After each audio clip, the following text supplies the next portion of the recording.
નો family blog બતાવવા માટે 8 કલાકનું ડ્રાઈવ કરીને આવ્યા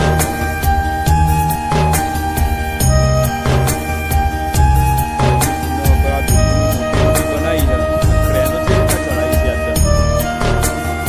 જોરદાર કામ નહીં કરી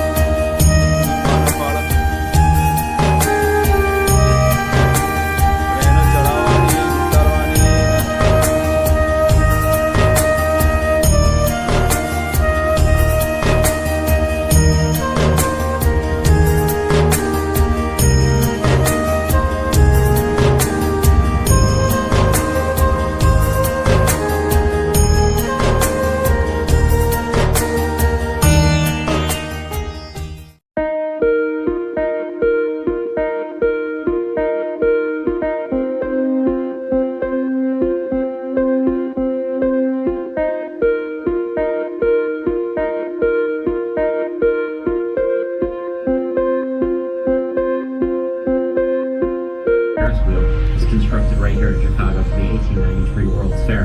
Now, the Ferris wheel at Navy Pier today, the Centennial Ferris wheel, is 196 feet tall.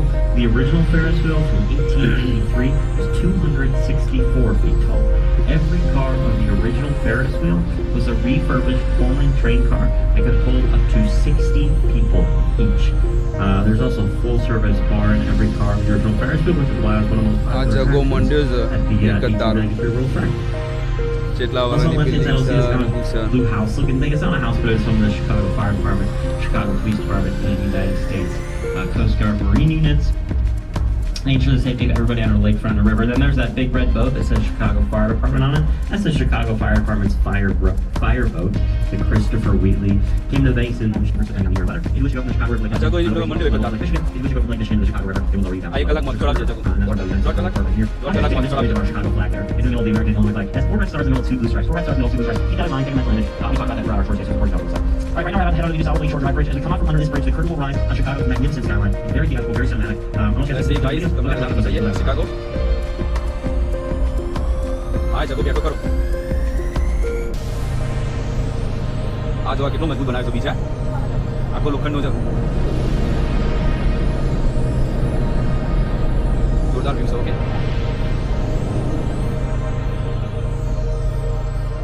જગો પોતે બાજુ not mention all the sound park temple, one of which we're talking about today. The first one I want to talk about is over here on the left-hand side. It's a super tall, wavy blue glass building. The super tall, wavy blue glass building, as the St. Regis Tower, is the third tallest building here in Chicago.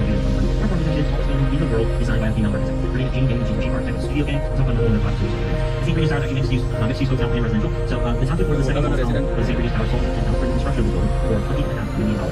That's the second most expensive.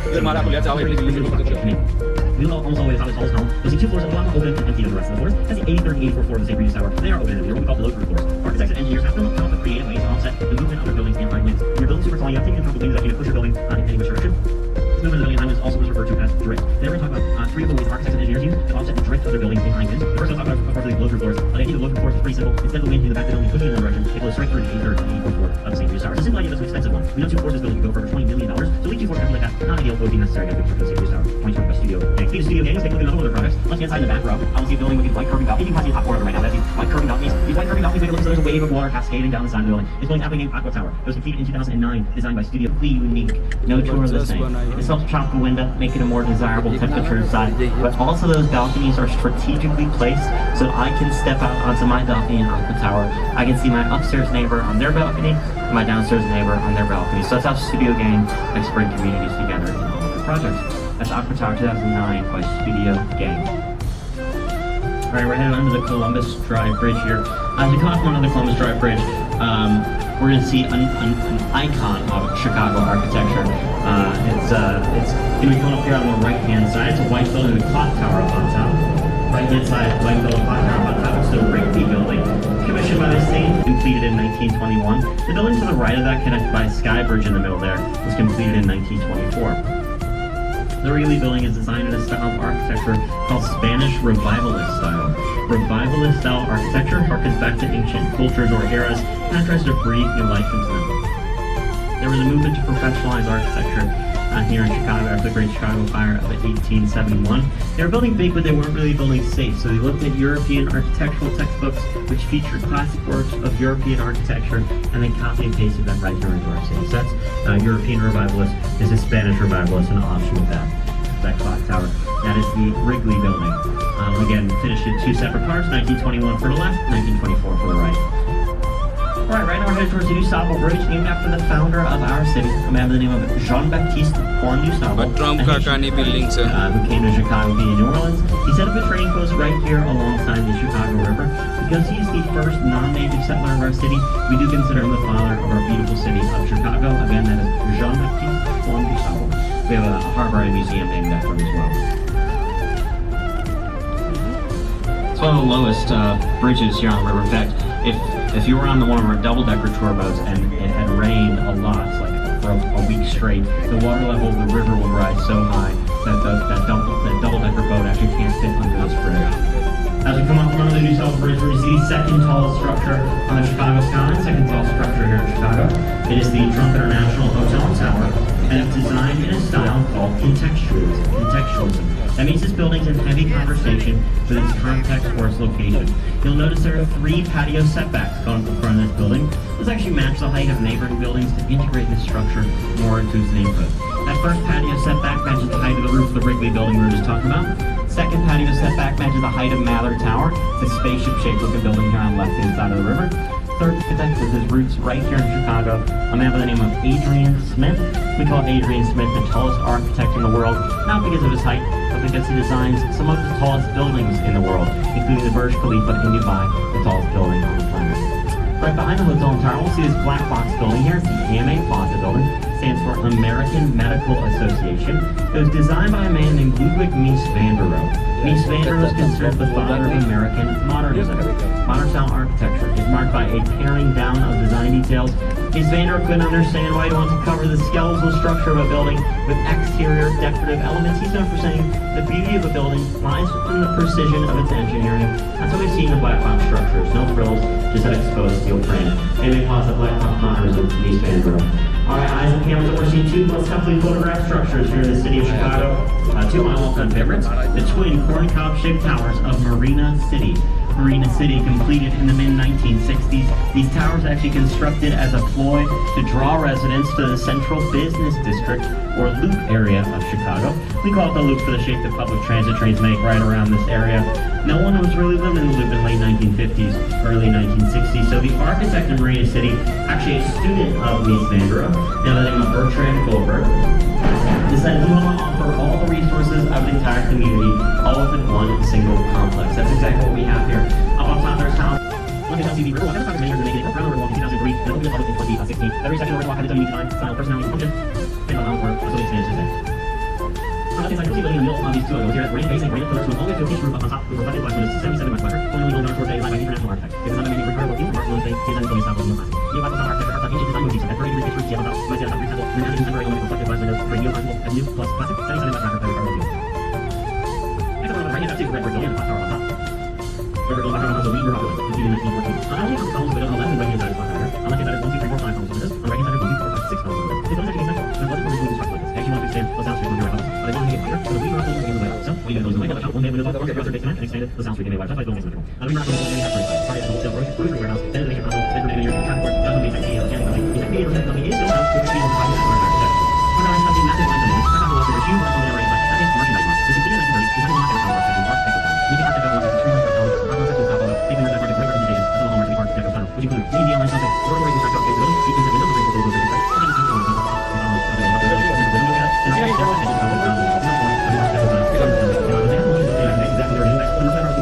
it was the largest building in the world by square footage. It comes in and records of the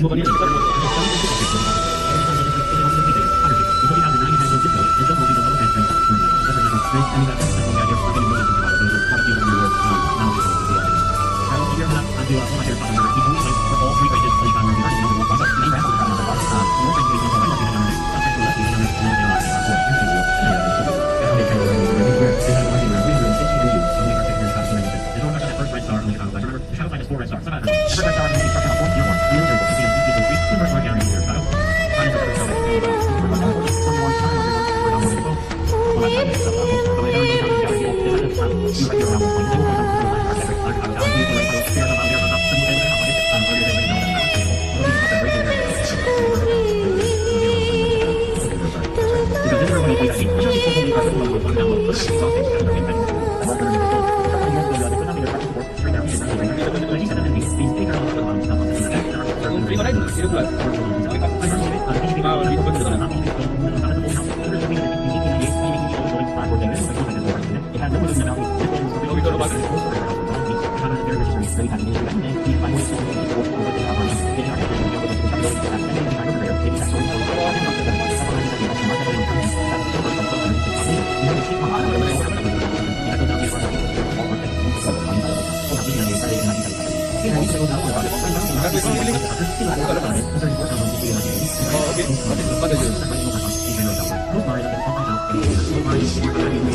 When it was completed in 1908, it was the longest and heaviest lift bridge in the world. It's a rail bridge that means there's train tracks going across it. The train tracks are no longer operational either as the bridge. However, they like to bring the bridge down about once every other year, just to prove that they still can. Similarly, I like to push up once every other year just to prove that I still can.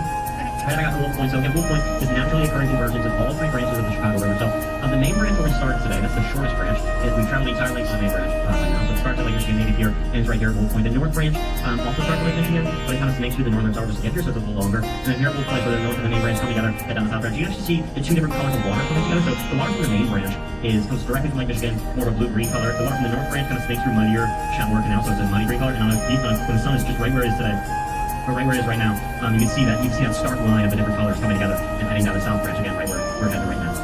We really want to talk about those right here in front of us. It's nice from Costco sharpened pencil. This is chisel, almost gets almost defying gravity. This is 150 North Riverside. The architect and engineers are building a pretty interesting kind of design. You see they have train tracks running on one side of the plot line, a river running on another side of the plot line, and a second set of train tracks with elevated trains running on the third side of the plot line, which left with an area of space of only about 39 feet tall, so you can build the base of the building. Might heard the expression, an architect is making their worst nightmare. Probably a great example why, but how does this building stay standing on such a small base? Well, it uses technology called caissons. Caissons are pillars. They go from bedrock all the way to the top of the building. They're about 12 feet in diameter, and they're made of metal and concrete. And Windy City, which is called the Windy City for reasons. We'll get into it. These are also some architects and engineers have to come up with those creative ways to offset the movement of their buildings environment. So we talked about the load for floors. Let's talk about 150 North Riverside does. So let's put something 150 North Riverside. So inside the building, that's our closed space. It's filled with 160,000 gallons of water. These are called inertial slosh dampers. When the wind pushes the building in one direction, the water in those tanks slosh the opposite direction and at a different frequency in the building to offset the movement or drift of the building and sideways. So that inertial slosh damper and 160,000 gallons all the way to the top of the riverside. You actually will be able to see a reflection here around 150 on the side of the frame. Pretty high release right underneath this building. Now, most commercial, actually all commercial buildings need to have sprinkler systems. Usually they have a separate tank of water for those sprinkler systems. For this one, they figured, all right, we already have 160,000 gallons of water up there, just being used for a different purpose. So they actually work with the Chicago Fire Department to create a custom sprinkler system that will drain those slosh tanks in the event of a fire for using the sprinkler system, which will allow the sprinklers to run for up to 7 consecutive days, using all 160,000 gallons of water. That's pretty incredible. Last time see blue glass buildings, the Bank of America building 2021, only $800 million to build this one, so pretty much nothing basically. They contributed their own section of the Riverwalk, this little cafe here. It's actually a legal stipulation now. If you wish to develop on the banks of the Chicago River, you must contribute your own section of the Riverwalk. This helps every section stay unique in design, personality, and function. And the function of the Riverwalk kind of changes depending on where you are. Near the loop, the Riverwalk is going to be more restaurants and bars. As you head down the South Branch, you'll notice more landscape green sections. My favorite section is still to come. I'll point it out to you later. But coming up on the right-hand side, we're actually going to start to see a series of 5 buildings constructed in chronological order that tell the tale of how architecture has evolved, not just here in Chicago, but throughout the entire United States over time. We're going to go on a little architectural journey here. We're going to start our journey what we call Art Deco Canyon. We call Art Deco Canyon because we're referencing two giants of Art Deco architecture, both completed the same year, 1929. Alright, here they are. So we've got buildings on that 2 North Riverside Plaza to our right. This is the first building on the right-hand side, 2 North Riverside Plaza. This was the first building constructed facing the Chicago River. Back in the day, the water of the river was dirty, smelly, polluted, there were no recreational flow. There was no eliminated into the Chicago River. The buildings like the Civic Opera building were constructed with their backs facing the river. Well, the architects in charge of the design of 2 North Riverside Plaza, they were the first one day we get our act together, clean up the water of the Chicago River, and turn it into the recreational hotspot that it is today. They were right to North Riverside Park. How do we go from the opulence and optimism of the 1920s and 30s to the modernism and minimalism of the 50s and 60s with these right-angle black box modernist buildings? And more importantly, what happened in between? Well, in 1929, there was a full stock market crash, ensuing economic meltdown, and a swift entrance into World War II shortly thereafter. There was a huge gap in architecture. In fact, there were almost no commercial home building constructed throughout the entire United States from the year 1930 to the year 1957. The architects finally were turning their attention to resources back to construction. They had to rearrange their priorities. See their children under depression, the frigid room. They wanted to keep buildings up as quickly and as well as they thought they would. These modernist black box buildings were the way to do that. They weren't as concerned with the exterior different developments as they were concerned with the business and innovation happening on the inside of these buildings. These 20 black box buildings are 8 years ago and 2 from the 1960s. They were the famous as we fast forward to the 1970s, a series of social and economic changes inspired architects to let their hair down shoulders, are considering aesthetic design elements and certain steps of their black box solution. They want to spice things up a little bit, like movies.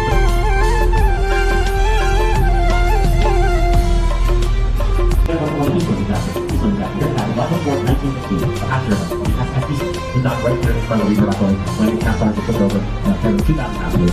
It over capacity, and we ended up with over 800 fatalities. The largest mass casualty event in the city of Chicago history was a double unit of Chicago fire of 1871. So many that came through the remark of mission $94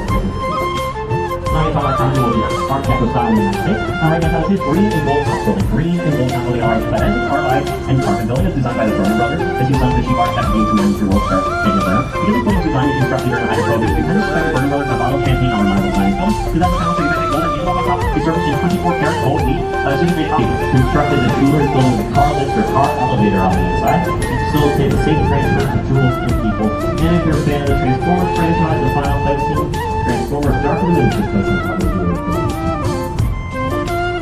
Alright, time for bridge talk. Let's talk bridges. You might have noticed we're going through a lot of bridges today. The downtown area of Chicago is home to about 37 of them. They're designed to stop up front and back. Specialists credit for seesaw they work on the weight and counter racism.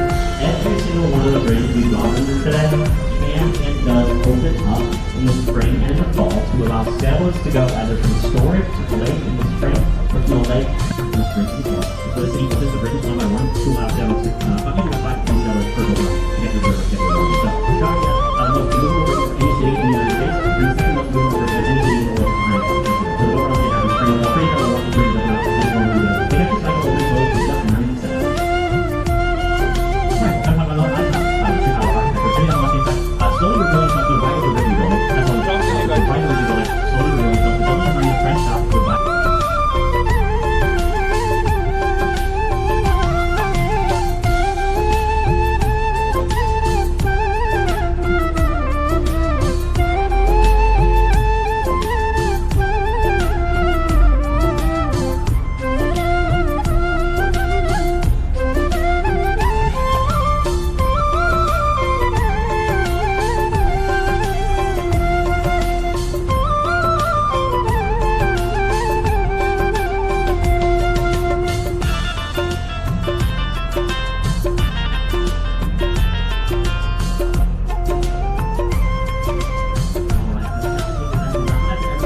Restaurant આ ખાવાની જગ્યા લોકો પુષ્કળ બધા ખાવા માટે અહીંયા મોટી મોટી રેસ્ટોરન્ટો છે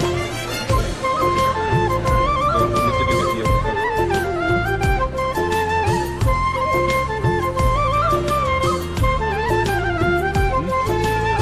ये तो कहूँ मोटा रेस्टोरंट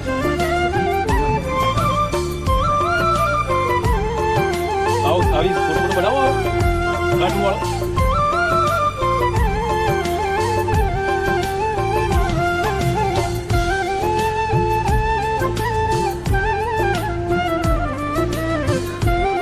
જો બોડી થઈ જાય ડોસી તો ડોસી બોડી થઈ જાય નવું પગ છે ભાઈ